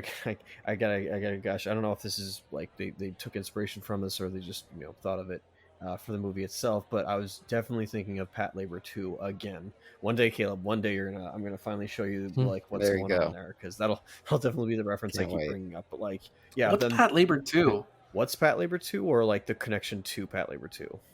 I don't even know what that is. Let's just say like Pat Labor, as some people say. yeah, Pat Labor, excuse me. It's the same guy who did Ghost in the Shell '95, and it's one of the more grounded, plausible mecha series from the late or the early '90s. Okay. Maybe one day I'll show it to you, Eric. Oh, I think I've seen maybe like the cover art before. Yeah, it's like think police with mecha, but like I've totally seen the cover. it's very like again grounded and plausible. Now obviously it's not science fiction, but it's very plausible. They treat it very like seriously, and at least like these things can't fly, except for later. But Random question on the movie. yeah, of course. What's the deal with Miss Scott or Secretary Scott being like the pinup in the Playboy magazine that the guys on the plane are like pull out at some point early in the movie? Oh wow, I didn't even notice that. Oh my goodness. Yes, it's her. Like when he opens up the magazine and the fold out, it's Scott, the secretary. What the heck is that? Hey, it sounds like she gets around. Maybe, maybe she likes to put her image out there for. Because I do think it's funny that, I mean, she's clearly got something going on with Buck here, but then that other guy who calls Freddy, I guess Yes, another general, it's super funny. she's got something going on with him too. Yeah, who knows with her. Yeah, and like in the pinup, she's holding a magazine or periodical in the photo, and the cover of the periodical is Foreign Affairs. Oh wow, there you I go. didn't notice that detail. That's kind of funny. Anyway, what I was saying before was with the missile scene when it's closing in on them. I love how it almost like I actually found that like kind of a spook almost. That kind of like was a jump scare for me. And all of a sudden, it immediately like turns into the scene from Aliens in the APC. After what is it? Right before they escape, when the aliens like are driving them out of their nest. I was like, oh man, like it's really chaotic and kind of shot. And they almost like I almost feel for the guys. It's funny how like it's just like, oh man, I hope they don't die. But these are the guys who are going to deliver the bomb that like causes a chain reaction. So it's like, oh crap. So I want to appreciate that scene for kind of like taking me out of the comedy and actually being legitimately like almost a horror film, or at least giving me some suspense. Oh, it's so well done. And again, I think they, especially in the last quarter, because we get a big chunk just focused on them. It's like Kubrick really is trying to push at you, like, hey, like in any other movie, these would be the guys that you'd be working towards, watching them trying to complete their goal. You'd be with them there, trying to, cheer them on. But in this one, it does have that horror element because you're like, oh god, please fail, please fail. Even though these guys seem like nice guys, I hope that they get shot down. So I think that's a great little subversion. Yeah, he does a great job of giving them enough character to feel like, like, well, hang on, does this pass your test, Caleb, of like being likable and not just like, oh, look at these soldiers, or you're supposed to, you're supposed to trust them and believe them as characters because they're soldiers, like real life. I think we get mainly just Slim Pickens is the identifying one, but the crew all seems nice, and they all feed into another element that I really enjoy. One of the reasons I love Shin Godzilla is I've got a weird thing for seeing people who are very good at their job going through the motions under pressure to complete their job, and Cool. Sorry. just seeing them all. Um, Monfieur, I just had a strange love It's moment. Mein Führer, Oh excuse my me. god, I understand, but that's what he can walk. my hua was. Like my uncontrollable patriotism just popped out Oh no, listening to there we what Caleb go. was Of saying. course he would. No, I didn't plan that, but I realized that's what happened after I did it. But that I can just really get into. Oh, I just For whatever reason, I just enjoy that so much. I love that sentiment. And in my varied work experience, those are my favorite moments of when I was doing a job of that nature you speak of, where I just knew exactly what I was doing and I could do it under pressure. Oh man, yeah, But again, at the same time, you're like, oh god, I hope they fail, because yeah. this is the I just think that's so clever, and that's one of the things that when I come back to it, I always forget that element's there, and then it catches me off guard again. And speaking of B-52s for a second, not the band, what do you guys think about that? The B-52 is literally still in service to this day. As of last year, the United States Air Force had 72 active B-52s in service. Oh wow, huh. The interiors are literally exactly the same. The technology has not advanced. By the no, but no, but the planes are the same. Um, yeah, to this day, still going. That's pretty crazy. That is nuts, right? I mean, we're talking, you know, what 60 years. They started service in the Air Force in 1955, and still going strong. I mean, it made me. It reminded me of that bit in Heavy Metal, with the Don Felder "Take a Oh yes, Ride" segment of the B-52 bomber and the zombies like just showing up love that after the bit. Enoch just goes on a passerby. But no, I mean it's no different than like how come the 1911 is still in service? Like how come people can't like because it's so reliable. Like it's such like a it's so like effective as like a gun. Like how come they haven't disbanded it yet? Sorry, Lochnar. Lochnar, thank you. Sorry, I was to say Enoch. Sorry, apologies. Can't Yeah, help no, that's myself. fine. Correcting me. No, you're right. It's like the AR-15 or M16A B whatever. They're all pretty much essentially the same as like the original M16. Exactly. Like it just I guess you just can't do any better than that. It's yeah, like you can't like all you can do is just like refine until it's like weightless. And I do have two final notes. There's many things we haven't covered. Like I love that first phone call with the president to the premier over there, and he's drunk, and it's great to be fine. But I love that whole bit there. But I did want to mention because I referenced Evil Dead earlier with the Yeah. the, the hand strangling. I do wonder it because especially when we see the snap zooms during the thing where they're preparing the ship and they're going through the motions there, that feels so similar to the kind of arming up scenes in Evil Dead 2 and Hmm. Army of Darkness, Hmm. and then the hand strangling. It definitely feels like Sam Raimi was pulling from this Interesting. with those bits. I haven't seen those Evil Dead or Army of Dark. I haven't seen any of those in a bajillion years. That's very interesting. And another couple in my freaking rotation. It's a possibility. And I did have one more note. This is more just related to me. It doesn't really have to do anything with the movie. But a couple of weeks ago, I watched this movie on TCM called The Autobiography of Miss Jane Pittman. It was a TV movie from the 70s. It was set in 1962, and it was about this extremely old woman. She was like 110 years old, and she was a slave and how her life progressed throughout that time period. And I was so enamored by the movie that I looked up the actress and I was like, oh, what else was she in? And I found out that she was in this TV series with George C. Scott called East Side, West Side. And so I started watching that a few weeks ago before we decided to do this. And George C. Scott, it was the same time period he made it the year before this. He looks exactly the same. But he's playing this extremely serious social worker and this kind of hard-hitting 60s drama. And I just wanted to call out, he's great in that series too. I'd definitely recommend people checking out East Side, West Side. You can find it on YouTube for free. Not the best copy of it, but it's a really cool show for one of those kind of hard-hitting dramas from the 60s that there's a couple of those kicking around.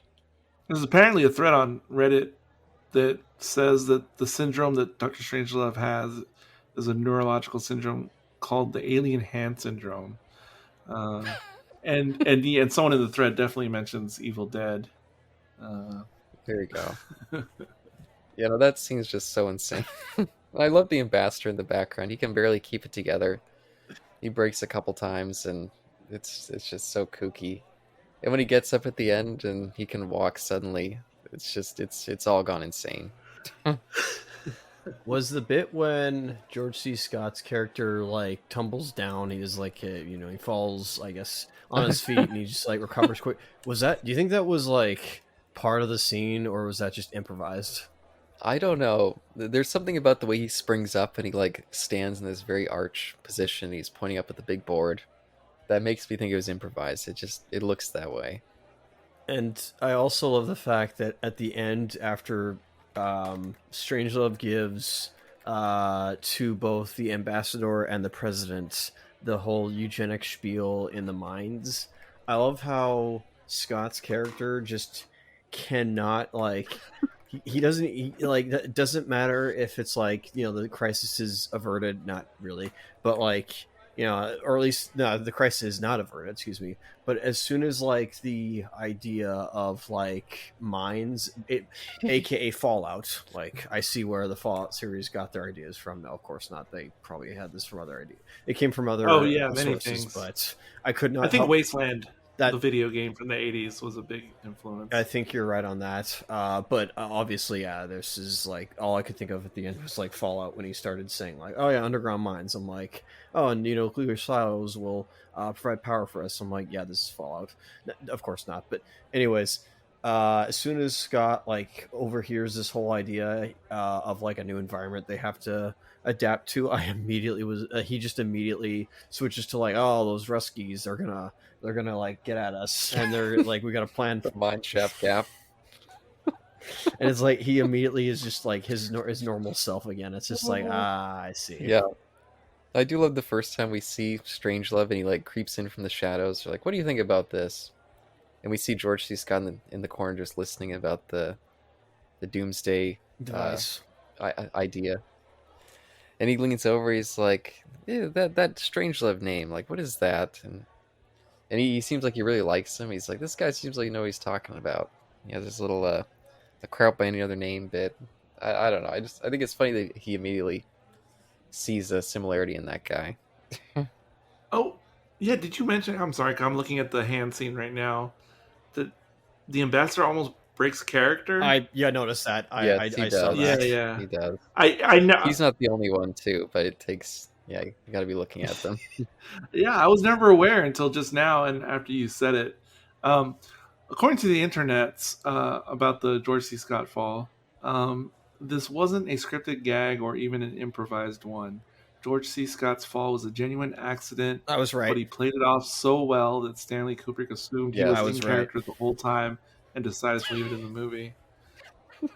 It completely fits. This guy's so chaotic. And he looks more and more deranged as it goes on. He's just...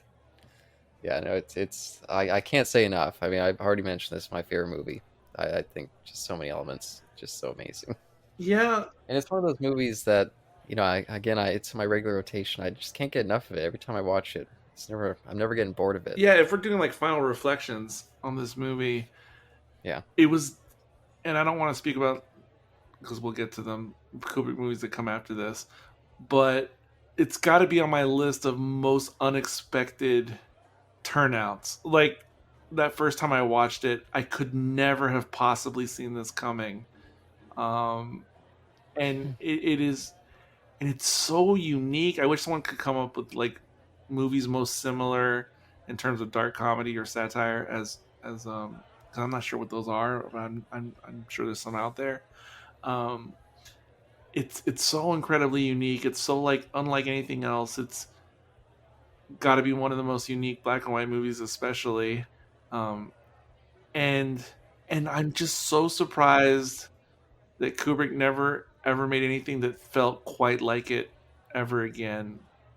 And then even few people have ever even attempted. Again, I wish I had some suggestions of things that are Yeah. feel alikes, but it it's it. I mean, I guess there's Network. Yeah, but that's still a more conventional satire, I suppose. Yes. Yes. Um, Even though there's a lot of darkness, I think with this such an existential kind of threat lingering over it and all this insanity, I think that creates such a different vibe. It'd be difficult to recreate that. like how did the elements come together to form this movie? Like I don't know. I it And it's one of those lightning in the bottle yes scenarios yes because without Peter Sellers, we wouldn't have a movie like this. Without George C. Scott, we wouldn't have this movie. Like there's just some things that are just so important for the mix that anything could just off kilter it. And I guess it was understood or well received by critics at the time because a lot of Kubrick films are notorious for not being recognized like in their moment of release or whatever. But Hmm. this one was actually nominated for Best Picture, which seems surprising to me in because like these types of movies don't usually break out in that kind of way. Yeah. Well, I'm glad it did because, yeah, goddamn. Do you think this is a turning point for Kubrick? I'm not saying he Yes, wasn't. yes, I'm not saying that he wasn't talented before, but do you think this is a different, like, this is an era, a change in the era, yes. a changing of times for him, where he is no longer, when he first started out at, he is now like, all right, I'm gonna do my movies, and then we get 2001 and everything afterwards. Yes, yes, 100 million% yes. So from his earliest works, he was working his way up to at least be like a studio guy, like someone a studio could call on. Yeah. And of course, there was the Spartacus moment that he had, but we all know there was a lot of drama with that, so that kind of made it, I think, amicable on both sides, Kubrick and studios, meaning we don't ever want to do that again. like, I don't think either side wanted to. And so he had his Lolita, uh, which I think was the beginning of the experimentation to come, but just a taste of what was to come. But this one, I think, solidified it to the point where now he had, like, after this movie, he had transcended I'm capable to handle a studio picture. He went to a whole different level of now so many people and studios and producers are going to want to work with this person. Yeah. Yeah. And he built up, because, yeah, going forward, he would have a lot of movies that would be hit or miss. But by this point, there are people out there who are keeping an eye on his career and very much, like watching his progression.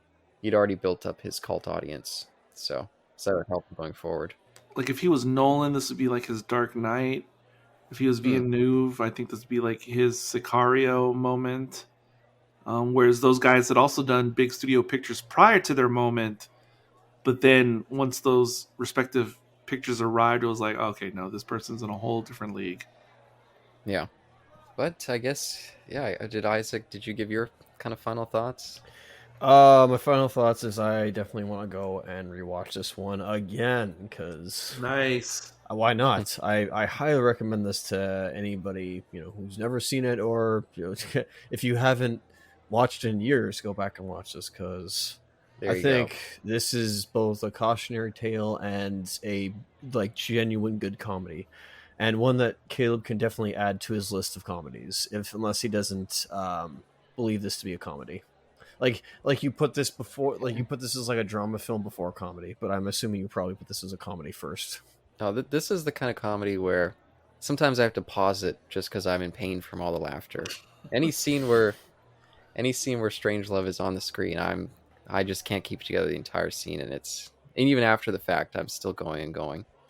Almost anytime you guys even mentioned him, I just started thinking about him in his chair, just wheeling his hands, wheeling him to the side for some reason. He's covered in cigarette ash, and no, it's definitely a comedy. Let me add some more to my final thoughts that may seem unexpected, perhaps. Sure. Which is, as much as I honestly think this is a perfect movie, 5 star all the way, and as much as I agree with all the positive points you guys have shared, in the grand scheme of Kubrick's catalog, this is weirdly never at the top of my lists of Kubrick. For my personal enjoyment or ranking. Mm. It as much as I agree with all the positive statements, this is this is not like even in my top 3 for my personal ranking of Kubrick movies. I actually put it somewhere in the middle, and I'm not saying that it is in the middle quality of his works, or that's not what I'm suggesting at all. I'm just saying how I vibe off, whatever Kubrick film. This actually falls like middle of the pack for me, even though it is a perfect movie, and I agree with everything you guys were saying. It's I just feel like I have a funny relationship with this one that I don't like other Kubrick films that are held in high regard. I'm kind of like on that same page with everybody else. Mm-hmm. But this one, for whatever reason, I don't vibe off it the same way like Caleb does and many other people do. Even though there's no fault in it, there's nothing I can point to that makes it lesser or less of a genius work. It's just not something that I revisit nearly as often as certain other Kubrick works, as much as I recognize the genius. And I just feel like I've always had like a weird relationship in that way with this particular movie. Yeah, no, that's fair. That's fair. It does have a very particular. I feel like it speaks to a very particular audience, I should say, and it just, to all my sensibilities, it just hits it perfect. And I feel like the Kubrick in almost all of his works has a sense of despair towards the powerful, and this movie parodies them so beautifully, and I definitely share that just a dislike and mistrust of authority. Oh, and I do too. And I feel like that just rings through at every level of this movie. No, you're 100% right, and I even agree with that. Like I have similar feelings about that whole concept that I'm always wary of the people at the top. Like, you know, I worked at the Pentagon once, and it reminds me of one of my boring Pentagon stories because none of them are exciting. But I was a general's driver, and I love the general who I was a driver for, because when I'd be driving him around, he would just like share random things to me, like that were just like in the meetings he attended, and he would just like to know my take, which I thought was always so interesting that a general was like asking my take on something. And I just, speaking of absurdity of the Pentagon, true story, even though it's meek by comparison, he was telling me how he was just in a meeting about like uniform standards, which is a constant subject. Like you can, like depending on the branch of military, you can only wear 1 or 2 or 3 rings on your hands. And I mean, Oh man, counting both hands, not 3 on each hand, but I mean 3 total across 2 hands. There's all kinds of weird rules like that. And back in this time in the late 90s, there was a debate that was over umbrellas, because umbrellas were not allowed when you're in uniform. Like if it was raining, you put on like a waterproof, like overcoat, rain jacket, and that's just the way it's done. And so he just come from this meeting, and he was telling me like how they're going back and forth in their figurative war room, like on like the merits and detractors of allowing military personnel to utilize like umbrellas. Like people making arguments, well, it'll keep them dry and this and that, but I don't know, does it look professional, or and it was just funny because he was just, I could tell he didn't like that. He was probably getting a headache listening to this debate, and he was just asking me like, what's your take? Like, do you think you guys should be allowed to have umbrellas? Can you imagine that was a real Pentagon conversation? probably weeks and months of debate. Yes, yes. So that's like my little look into like the inner workings of like the upper brass, as we call them. It's like real strange love. Like like they're going back and forth. Like this is so crucial. Like umbrellas or no umbrellas. Yes, they probably have to like really assemble all those mass debaters in a way. Eh? Oh, there you go. Yeah, master debaters. Absolutely, that's what you need. But but but thank you, Isaac, for joining us for this discussion. I hope that you join us for 2001, which I'll just say, spoilers for that discussion, was the my previous favorite movie before I watched Doctor Strangelove and it replaced it. So those two Kubrick films are always at the top of the list of my favorite films. Strangely, My pleasure, sir. yeah. So I'm definitely looking forward to that discussion. And Eric, thank you again for bearing with me with my scheduling for this Kubrick series. I apologize that it's taken a year Yep. for us to get to our next episode, but I can't wait till 2029 when we there you go. rejoin this conversation. But I had a lot of fun, and thank you guys for discussing my favorite film with me. I've been looking forward and worrying about this one, but I think it turned out good. And peace.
And so I have to ask this question at some point. Might as well now, I suppose. You guys being of a different generation than I, Millennials. yeah. I always, and I probably asked. I feel like I've asked this before to you guys. Um, but me being a Gen Xer, like I know you guys are aware of this, but I'll still restate it. Can you imagine what it would be like your entire life growing up from your earliest memories, always hearing about and always being aware that World War III could happen at any moment.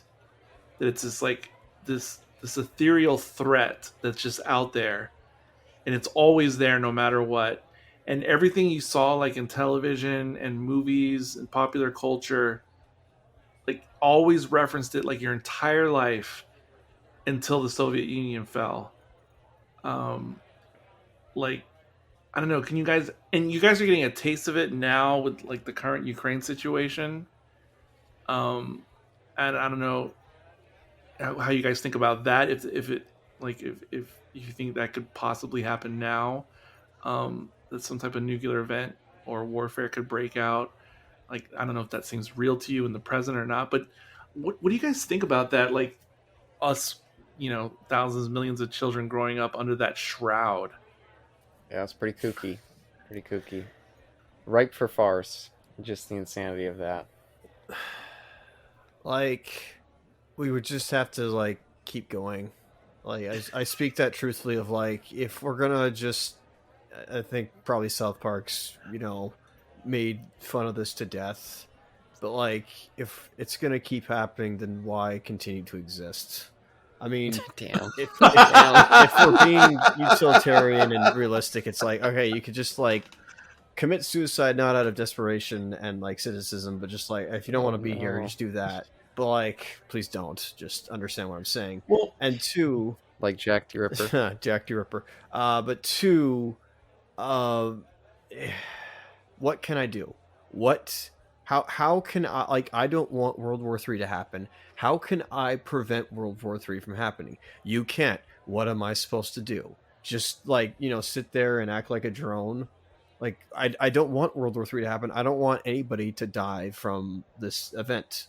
Okay, well, what can I do to, like, help it? And that's not me being a white savior or anything like that. It's literally just like, I don't want that to happen. Well, so besides you promoting euthanasia as a course of action, no, There you but go. it's funny though because you made me think of something. Voluntary suicide. But you made me think of something though when you said that, which is so like you remind me of people I see usually like on TikTok, Oh, and I great. think they're more Gen Zers than Oh, millennials great. who they'll post these things about the environment's going to shit, like the world's going to end, like I refuse to procreate and have children and bring them into this terrible world. Like I see these posts That's me. by Gen Zers in current times, and from my Gen Z perspective, because we grew up in what I just described, I'm speaking for myself, but I'm sure I'm not the only Gen Xer who thinks this. When we see Gen Zers express that stuff about current times, I would say generally we can't take it serious Yeah. because what they're talking about seems like such small potatoes compared to the propaganda that we endured as youths. And so it just looks bizarre to us from a Gen Z perspective, if I could speak for the entire generation. I don't know. Even though the stakes are arguably bigger in in the long term. So at least with nuclear devastation, give it a while, the fallout will die away, and maybe the species have a chance to recover. But the planet moving away from a climate that we could live in, just yeah, that's a pretty big. That's pretty existential for the species as a whole. Yeah, it's weird, like, disease versus cancer idea of, like, are you living in chronic pain, which, I mean, I guess both are the same thing, or do you just, like, does it immediately take you? But either way, yeah, no, it was the Cold War. What a just absurd time. But I will, perhaps it's part of the reason. I mean, not to, go down this bunny trail of politics, but obviously it was so much propaganda, the Cold War era, obviously Hmm. like a ass full of it. But at the same time, as a result of the propaganda, did it somewhat galvanize or polarize? And I'm mainly talking about the United States. That's my point of reference. Did that perhaps contribute to how when we speak, when we wax lyrical about how it used to be in American politics, that even though they're Democrats and we're Republicans, there was still somewhat more unity, as it were. Um, was it perhaps partly because of all the propaganda that we were under, that it kind of served its purpose in unifying us a bit more? I don't know. I could go into what I think are the real underlying causes there, but I'll that would spiral off into Oh a way boy, bigger conversation. that's a that's a nuclear silo full of worms. Okay, let me It backtrack and is. just quickly say that, yes, fair enough, Eric. That's not fair of me to act like these Gen Zers, because, well, maybe I'm more Gen Z than I'm millennial. But I will say this, that like, what I guess a good example is Terminator, for instance, because Terminator, like, the whole, calories comes from the, like, a future that was nuked by because of machines and not because of, humans, other than them, like, building the machines.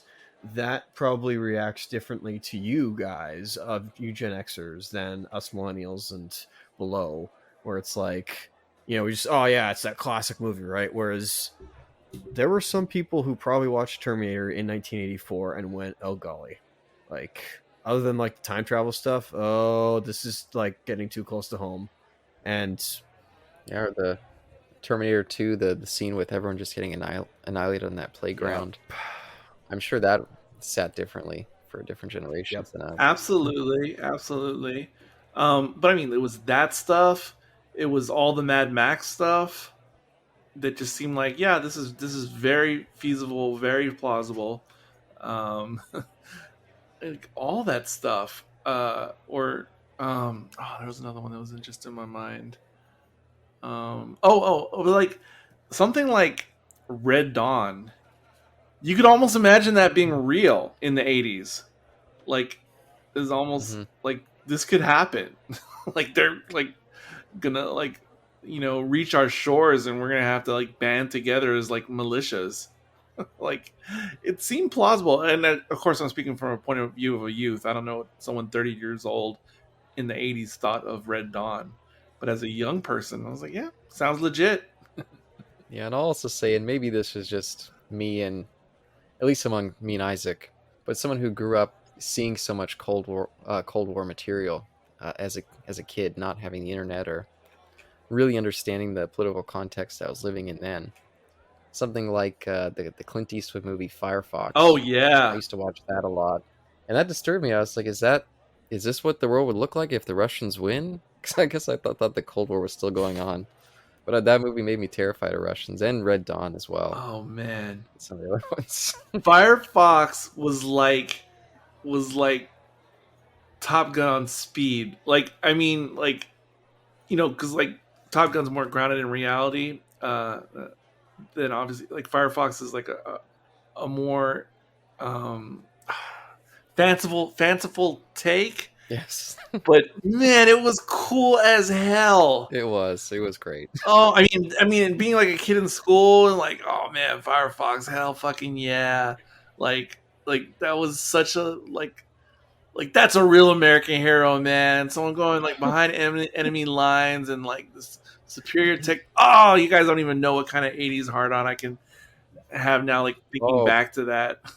oh, as a kid, even though it would disturb me, I would still watch it all the time because I couldn't get over how cool the movie was. Oh my But it god. disturbed me. I was like, do people really live under this regime right now?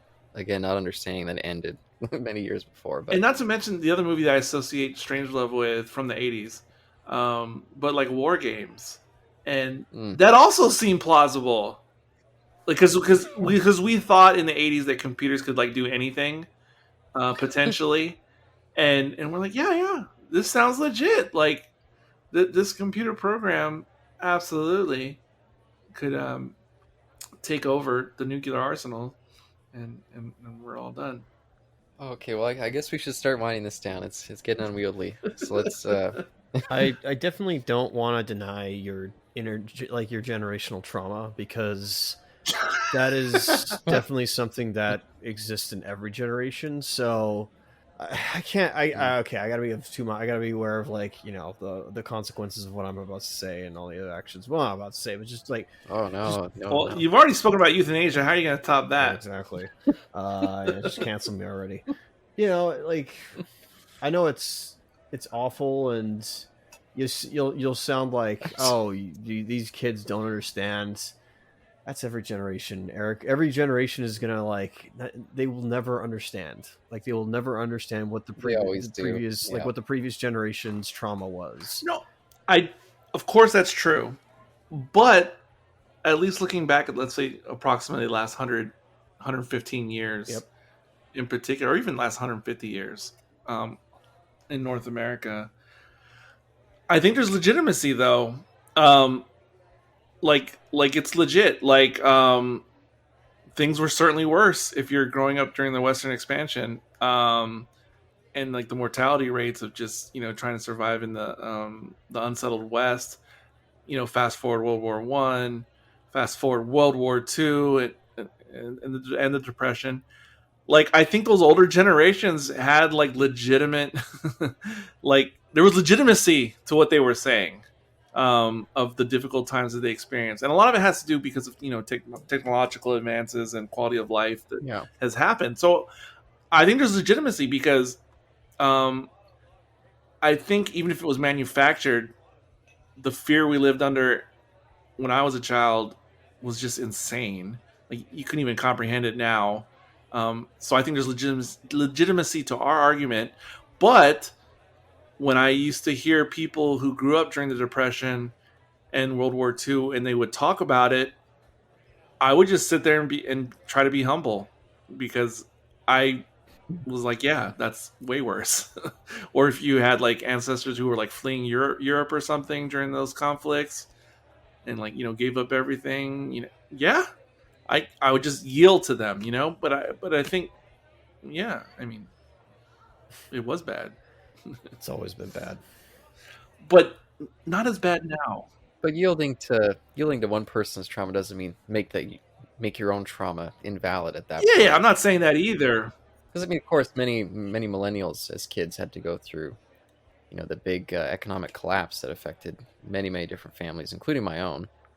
And I grew up with the Iraq War and the Afghanistan War, feeling like, and especially seeing how it ballooned out to other illegal wars. It was like, wow, are we just going to live in a state of endless war? They're not even declaring them at this point, and it just felt like the left itself had given up on being anti-war, especially under Obama.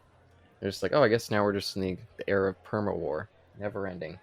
So, there's all these different elements that come in and affect different generations. And I've told this story before too. Well, maybe not on mic, but like it's so ingrained in my memory when the U.S. bombed Libya, circa I don't know Mm. if it was 84, 85, somewhere around there. And the reason it's and so we're already living under the Cold War era. I got all this propaganda that I've been living in my entire life up to that point, and then the actual planes that bombed Libya were launched from the airbase right next to where I lived. Um, Mm. and during that time of the bombing, the whole base was like on high alert. Uber security checkpoints everywhere. And as a 7-year-old or whatever I was at the time, I'd be on base with some of my other 7-year-old, 8-year-old friends, and we would literally sneak around checkpoints by going into gullies and ditches and going under fences, almost as if we were like literally living in Red Dawn. Like we're literally sneaking through military checkpoints in a highly secure military base. So I felt like I was vicariously experiencing it even as a child. Like this is real. It's a different time. Yeah, I can't deny that there's a lot of my peers who unfortunately had to live through the war on terror and the Gulf War as well. And heck, a lot of other, millennials who had to deal with 9/11. And plus there's obviously many other peoples of generations in that, like Yeah, that as as kids. kids and like as different ages in New York when that happened. So I cannot Yeah. deny, like, and all the protests that happened in Taiwan back in the day, and today, just all over the world as well. Like it's not just here in North America, but like so much trauma everywhere. So I can't. Yeah, you're right. I gotta I gotta be respectful, and you're right. Yield to that. So it's heavy stuff. Sorry.